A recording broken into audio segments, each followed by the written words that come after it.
everyone, and welcome to the Tavern Keeper Short Pours Edition. My name is Chris Barron, and this is a series about brewery taprooms, their design, their decor, and the community that we build within them as patrons and as folks who own, run, and make them work. Joining me today are two friends of mine, John Warren, sales rep for Jack's Abbey and Springdale, up in Springdale and Framingham, Massachusetts. Also joining me is Ryan O'Connor, who is my remarkable liquids distributor rep for a good long time. He is a former, current, and future sales rep and bar manager. He is the hottest free agent on the market, so scoop him up if you're watching this and you're looking for anyone to do anything personable, because he's awesome. And I am desperate. How you guys doing? Good. Great. Yeah. Living that quarantine life. Living the quarantine life, indeed, indeed. Thanks so much for hopping on with me today. I appreciate you and miss you both pretty desperately. You guys worked together and met up with me at Earl's quite a bit, and we're super good because Jack's Abbey and Springdale are both under the remarkable portfolio. So you guys have worked extensively together as well. Yeah. Do you miss being on the do you miss being out in the fray with each other? Yeah, definitely. Absolutely. It's weird, I mean, as much as I love my girlfriend, which is quite a bit, but it's seeing the same person and only that person for going on 5 weeks in a now. It'd be nice to see other faces. Yeah, it informs other relationships, right? Exactly. Keeps things fresh, which is good. I definitely miss just interacting with people in general. It's for a while it was nice, and now it's definitely getting old very quickly. Yeah, definitely. Yeah, I'd like to say I'm exploring hobbies, rigorously, but with the kiddos, it's tricky sometimes, So I'm mostly just doing this and wrangling kids still. Drinking a beer once in a while, but it's wonderful. It's a wonderful. Only once in a while, Chris? Only once in a while. Nice. Responsible dad. I'm fearful to go out and purchase more beer. So talk to me about, let's talk about tap rooms. Either of you can jump in. Was there a particular brewery or tap room, or could be not even a visit, a beer from a brewery that sort of inspired you to explore this industry before you were a part of it? Ryan, we'll start with you. Sure. I mean, my work within the beer field started well before I ever worked for a distributor. When I was living back in Massachusetts, I worked at a bar for about 10 years and was the bar manager there for quite a while. And that's kind of where it all took off. But in that time, I got the chance to go to Portland, Maine, which is really close to northern Massachusetts where I lived, and going to Allagash and doing their tour, and not only their tour, but like their industry tour. We were there for like almost 4 hours. I can't tell you how many beers we got. I think we got to take home like 2 cases of beer that they just gave us, which was really cool. Wow. And it was just this like really awesome, like intimate, like one-on-one, or I mean 1-on-2 because it was me and my girlfriend. But just like with this guy who his job is to just show people a good time at that brewery. And like, that was so cool. I think that was one of the big driving forces that made me want to not leave the service industry, but be service industry adjacent and kind of move over to the supplier or distributor side. Yeah, I've heard nothing but amazing things about the Allagash experience. To the point where it feels like top tier, like the place to visit. If you can visit one brewery here in the States, that's probably the one to do. It's kind of cool. It is incredible. Yeah. You get to see the cool ship is really cool. There's nothing in it, obviously, but yeah, it's a really, really phenomenal experience. That's awesome. John, how about you? Well, kind of similar to Ryan, like my journey into the beer world really started in the restaurant world. And I really got into beer by working at a restaurant here in Manhattan and just being fed up by the horrible beer selection that we had at the restaurant. I won't ask you about restaurants. Yeah, I won't tell you. There are many that have. There's still many that have horrible selection. So, but I was fortunate enough to work with a general manager who was very open to me being like, hey, I'd love to take this on as a project in my own time and just and switching over the beer program And he's like, yeah, you bring me beers that you think are comparable that we can actually sell, that make sense for us, and I will put them on tap. And this was years ago when, New York City beer scene was just starting to take off. Single Cut had just opened up, and I was out there a lot, like drinking their lagers in particular, and really, really liking their lagers and pilsners. And that was the first switch I made on the beer menu there, and that's really what started us off. Like, we took Stella off and brought on one of their pilsner, and it just sold really, really well for us. And that's kind of like my launching pad into the beer world. And from there, I became like beer manager and beverage director at a couple different places, and that's kind of how like I got into the industry. But like a tap room that really, I think, kind of cemented like that, just like how much fun and a very engaging tour that I think I'll never forget is being at Deschutes in Oregon, and their like tap room liaison or like tour guide, the head of the tour guide, was just so energetic and so passionate about everything. That it's one of those people that you come across who's just so passionate about something that really just imbues you with this passion as well, and you just like go along for the ride. And their facility, if you've ever been there, is just absolutely incredible. So that was one of those things that was kind of also a jumping off point for me as well. Those things together.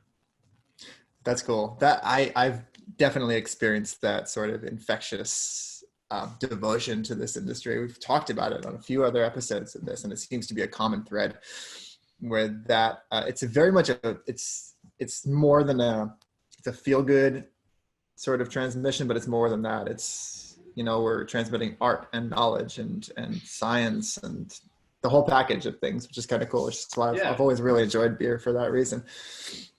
That's amazing. Your wife is from that neck of the woods. A good word for that. Yeah. Yeah. Your wife is from that neck of the woods near Deschutes, or? Yeah. Well, she's from Portland, Oregon. Yeah. And we were taking like day trips out to see different sites and stop along the way at different breweries.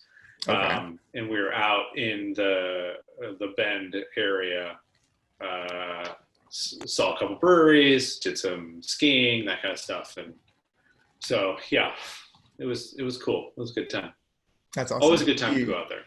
Yeah. I've never been, but it's on our list. Do you get out there often? Not as often as I want to. We get out to Oregon maybe once a year. But it's not always, as much as I want to go see as many breweries as possible, it's not always about beer. Sure. Family and stuff to see. We have to see family. My first trip to San Diego to see family, I was like chomping at the bit all week. I'm like, I'd just like to get to one brewery, just one. We went yeah. No, I always try and fit in one brewery. But yeah, that is definitely, one of my favorites out there. And then another one was, this is years ago before they were bought by Budweiser, but it was, we stopped at 10 Barrel in Bend. Oh, and nice. Their facility is very much like outdoor oriented. And they've got these huge fire pits outside, and they've got these bonfires going at nighttime.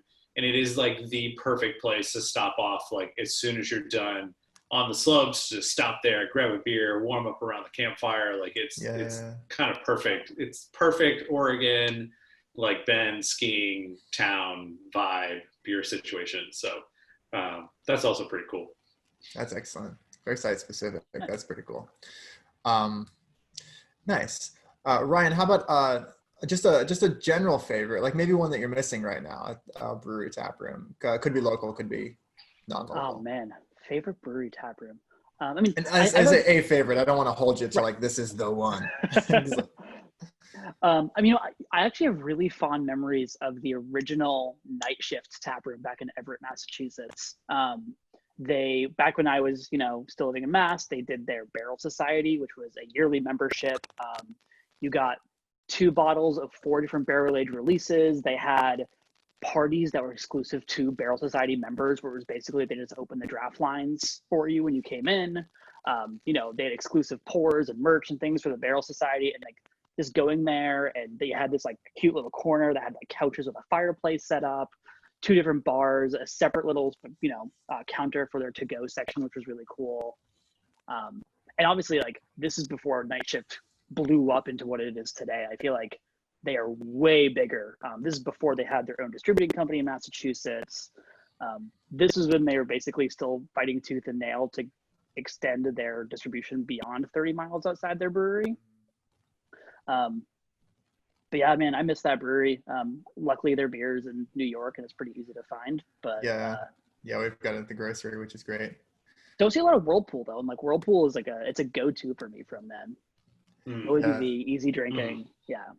I still see Santilli. I see the 87 here and there, and Light, yeah. but that blew up.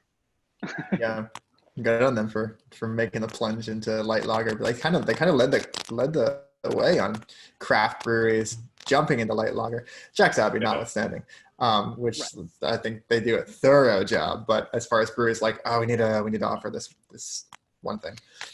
Right.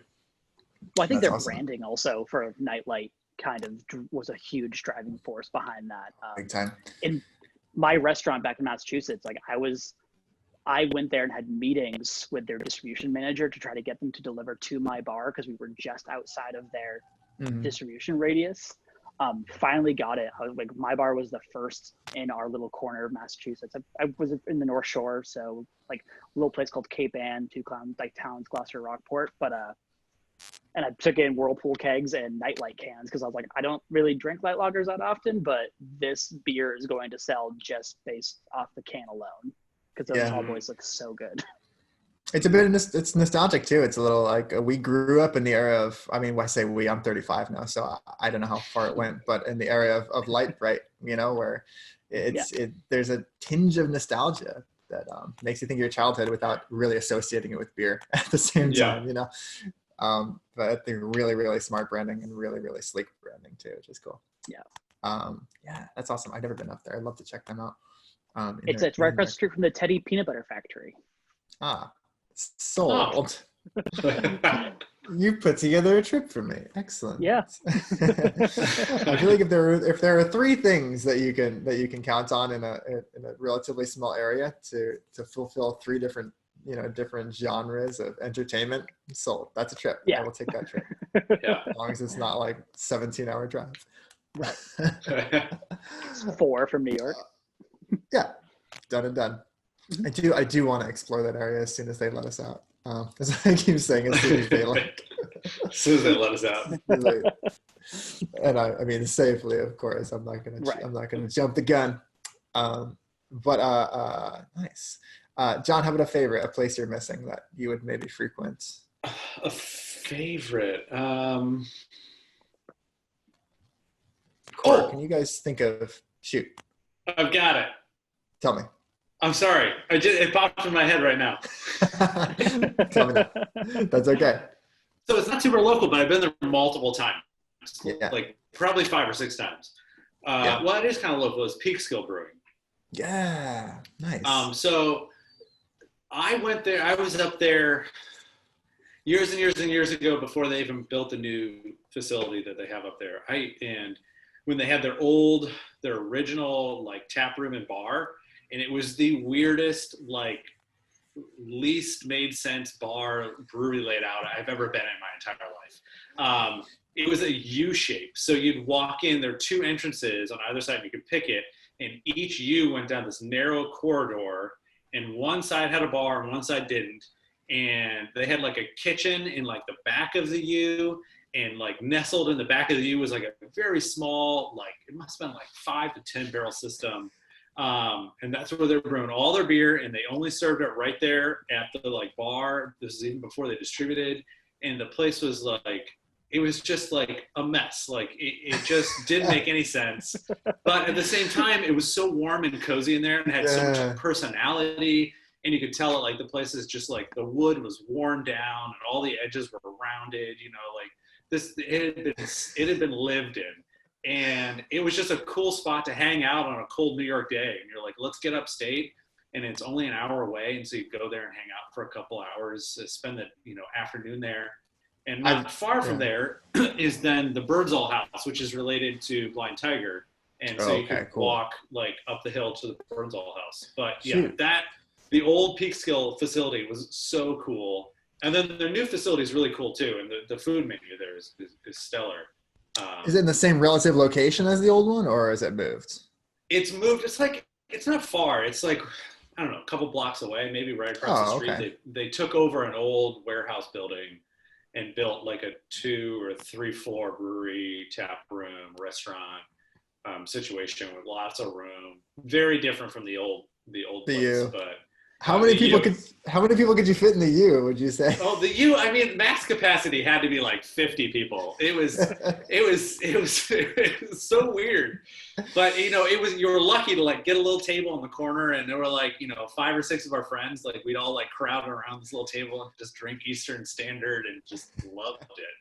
I like that beer a lot. Yeah, it's so good. Yeah. But that reminds me a lot of Foam up in Burlington. I've been to Foam. Oh, I loved Foam. That was really a cool place. With their little it's like weird shape, like a 10-barrel brewery, like right, just like shoved into the corner. Yeah, of their up in your space. You're like having beers with the brewery. I was there. I was there with my girlfriend a couple years ago. I think it was like right before their 2-year anniversary, so they were still young. Yeah. And we're like, oh, like, do you guys sell cans? We're like, yeah, we're gonna start selling in, I don't know, like 40 minutes. We're like, all right, cool. And we noticed like a line starting to form. So we finish our beers, we do our thing, we wait till like 10 minutes left, we get ready. And we realize that they're just handing us freshly canned beers like from the can line. That's great. That's awesome. Awesome spot. When we went there this past summer, we visited Foam. We did Zero Gravity too, which is fabulous. We did Lost Nation, which is fabulous. Yeah. And Foam was amazing, and it's right by the damn water. They do a lot of like events, music and yoga by the water and stuff too. And just, man, some of the best sours I've ever tasted. We didn't have a lot of time, so I did a couple small pours. But were they doing the same thing back then? Were they canning sours or all kinds of beer or what have you? When I was going, they were only offering, they had 2 IPAs that were available in cans. Yeah. I know they also work with the House of Fermentology, which is like right next door, and they bottle a lot of those sours. But they had a bunch of stuff on draft when we were there. Yeah, that was a cool spot. Nice. Let's talk about niche brewery tap rooms. So either a tap room that design-wise or decor-wise does something very specific with regards to theme, or maybe just the beer does something very specific with regards to theme. Have you guys been to a place like that, or heard of a place like that? Yeah. I'll let John think about it for a minute.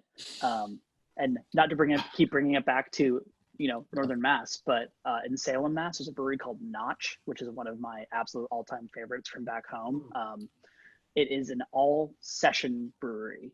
I think we've talked about this. We've talked about this, yeah. But every beer they make is under 5% alcohol.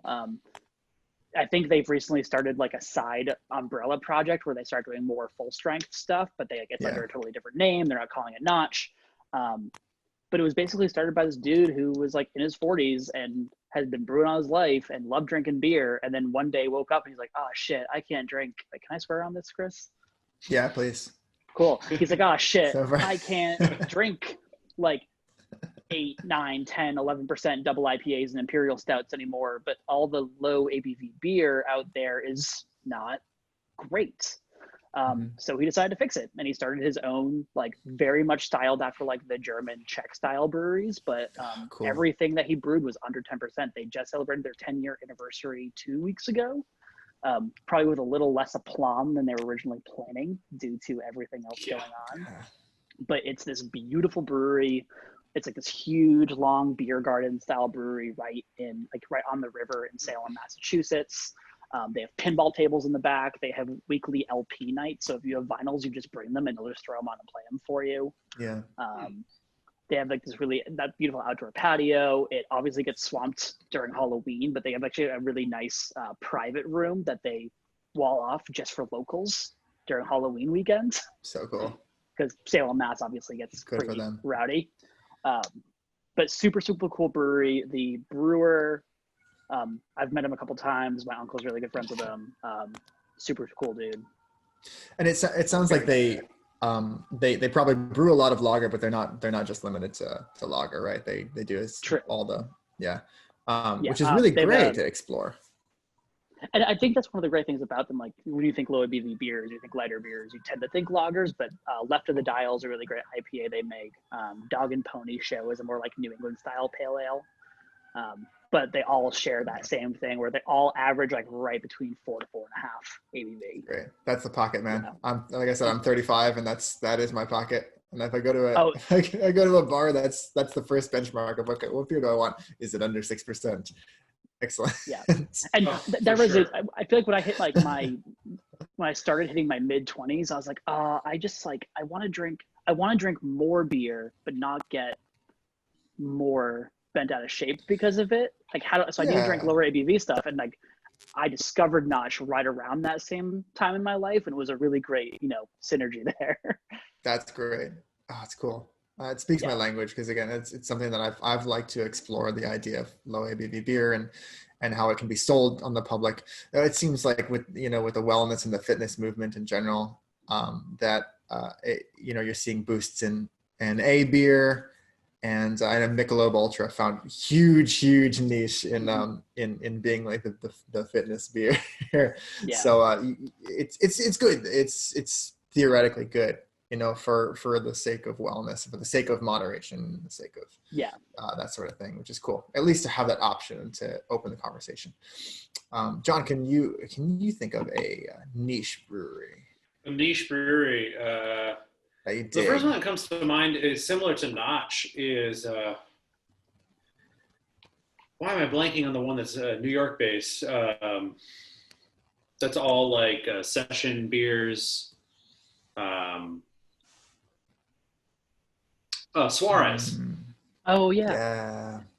If anytime I see Suarez on a tap list anywhere, I immediately grab it because that's all the beer. That's the style I gravitate towards. I want something that's low ABV, easy drinking, but still full of flavor, and I always gravitate towards that.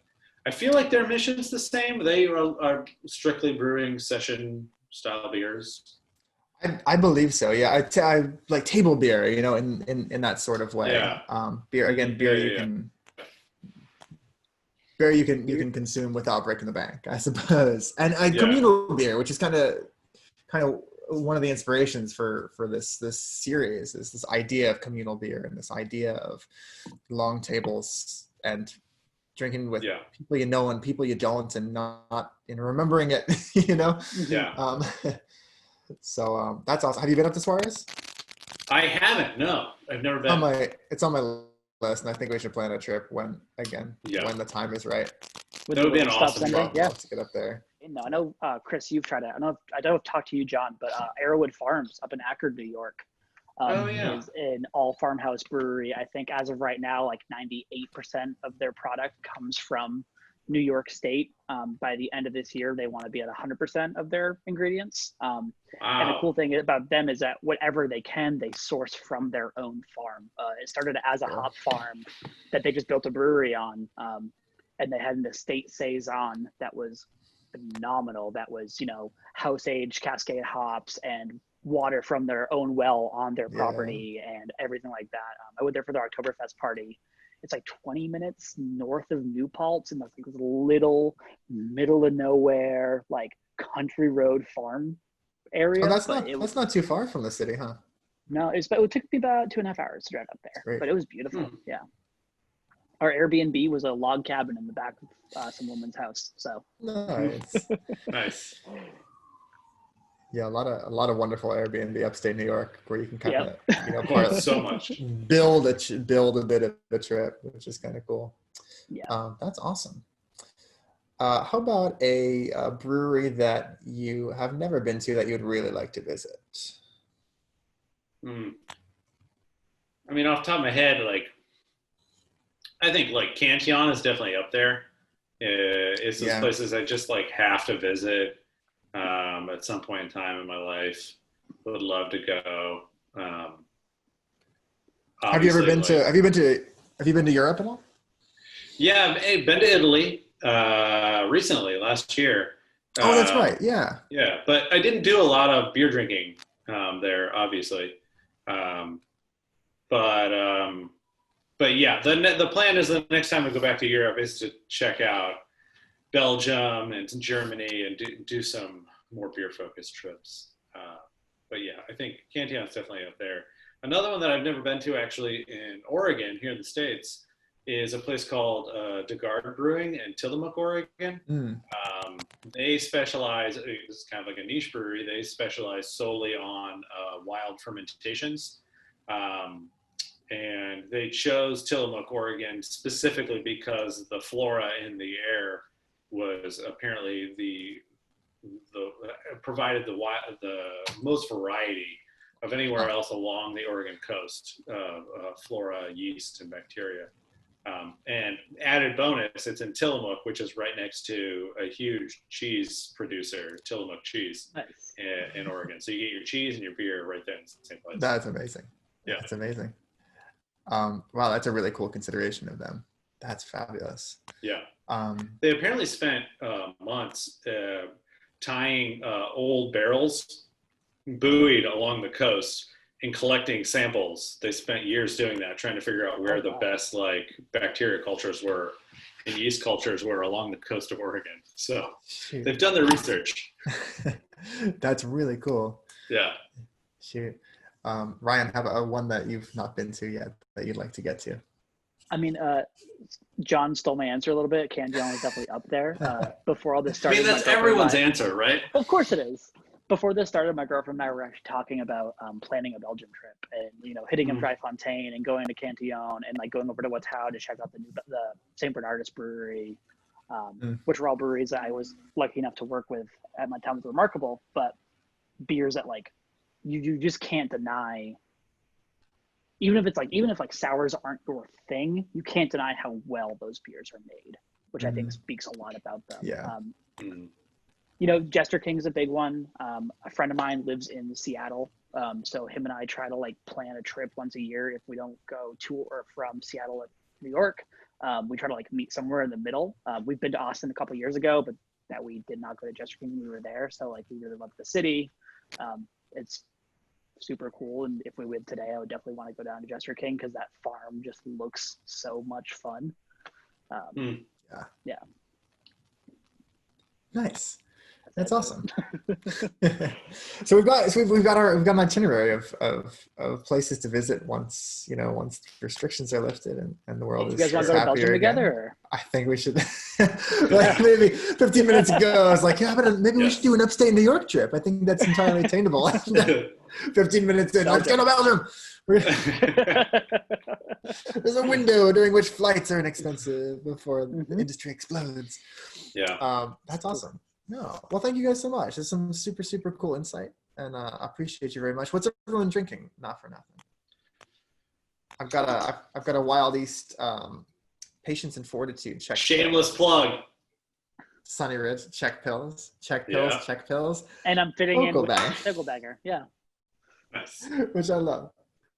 Which I'm told is very, very readily available. You're up in Vermont right now. I don't think we've reached this yet, right? I am up in Vermont. My brother has a 3-bedroom house right over the Massachusetts border in Vermont. So after self-isolating responsibly for 3 weeks, we came up here because 3-bedroom house, half-acre yard, plenty of space for the dog to run around, and the deli across the street sells fresh Hetty and Vogelbanger every day. So nice. Oh. There are worse places to be. Yeah, we should all go up there, but I guess that would defeat the purpose of distancing and so forth. There's another bedroom. We'll set up a system so we don't see each other in the hallways. Exactly. Oh, cool. Well, thanks so much for hopping on, guys. Thanks for sharing a beer and for sharing some memories and some thoughts. I appreciate you very much. Chris. Yeah, we'll catch up again very soon. All right. Absolutely. Well, cheers, yeah. Bye.